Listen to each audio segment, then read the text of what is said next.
Mark Kelly isn't a guy who deals in hypotheticals. He's a former Navy pilot who's lived the consequences of bad leadership. So when he says the Secretary of Defense put American service members at risk, that's not politics. That's a frontline warning. And in this hearing, Kelly lays out a case so precise, so damning, that it forces you to question how someone this reckless ever got the job in the first place.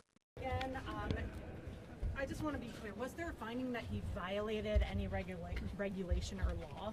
I think you'll be able to see that tomorrow.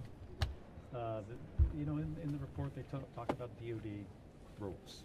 How concerned were you by what you saw in the declassified portion of that report? I've been concerned about this since this thing started. That you have a Secretary of Defense that shared what he said is unclassified information that was taken off of a secret, system, and shared this on his own cell phone over an unsecured app with a bunch of people and a reporter. No offense to all of you. That put those pilots flying those strikes at risk. If I was one of those guys flying off the aircraft carrier and in the 1990s, and I found out Dick Cheney, the Secretary of Defense, was sharing information about launch time and payload and generally where I was going, I'd have been really upset, because you do not ever expect that from your leadership. And I think this and what's now happening in Venezuela and the Secretary of Defense getting on a stage and saying ridiculous things to generals and admirals and senior enlisted all this demonstrates that he is unqualified for this job. But do you think there will be any disciplinary or legal action against him? That's a good question for the White House, because like I said when the signal gate thing started, they fired the wrong guy. I guess Mike Waltz was not the guy that should have been fired. Pete Hegseth should have been fired. What did you learn that wasn't in the Atlantic story from all those months ago? Not much. Yeah. The finding was that the information should have been classified, correct? I don't think that matters. I don't think that matters at all. I mean, what matters is were people at risk? Should a Secretary of Defense been using his personal cell phone with signal? I think every one of you could answer that question. What are you hoping to hear from Admiral Bradley tomorrow? Well, I'm not going to hear from him. Okay. Well, what are you hoping he will tell the leaders of these committees? I expect that he is going to tell them exactly what happened and why he felt the order that he sent down. Well, first of all, what was the order he got from Pete Hegseth, who was in the room, and why he decided that this was the right thing to do. I don't know him very well personally. He is very well respected in the military. And I have been concerned for a long time because of the way that this Secretary of Defense conducts himself. And you have a president that, recently just started talking about killing people. He gets questions about operations. Yeah, we're just going to kill people.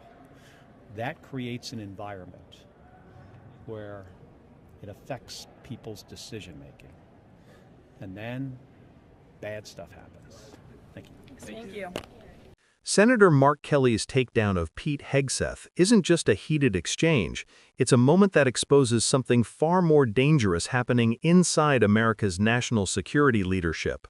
And to understand the weight of his words, you have to remember who Mark Kelly is. This is not a career politician looking for a headline. This is a former Navy combat pilot, a man who has flown missions where a small breach in operational secrecy can cost lives.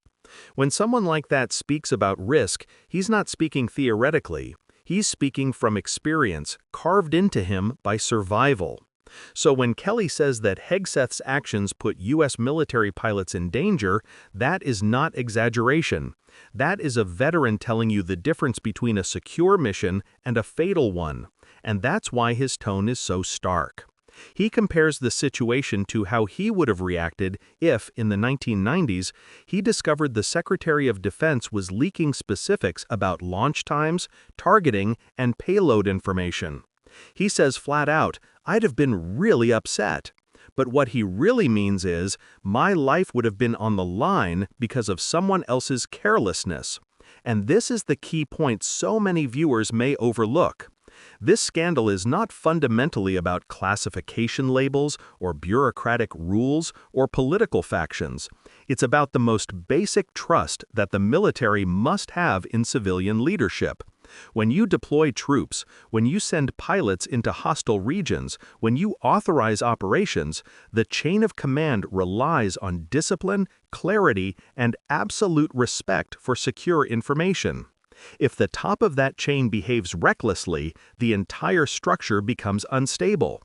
Kelly is pointing to a breakdown in leadership culture, and it's not happening in isolation. There's a broader context here. He brings up the environment being created by the president's own words about killing people, and how that kind of rhetoric, tossed out casually, can alter judgment down the ranks. When leaders normalize recklessness, people under them start making reckless decisions. And that is how serious mistakes happen. That is how lives get lost. Another thing worth noting, Kelly emphasizes that he didn't learn much in this newer report that wasn't already reported months ago. That's crucial. It means this was not a one-off lapse. The underlying issue wasn't fixed. The culture wasn't corrected. The wrong person was fired. The real accountability never came. And when you reach that conclusion, it becomes clear why Kelly keeps returning to one word: unqualified.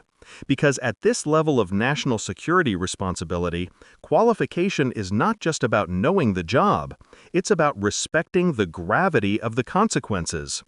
Kelly's message is not partisan, it's structural.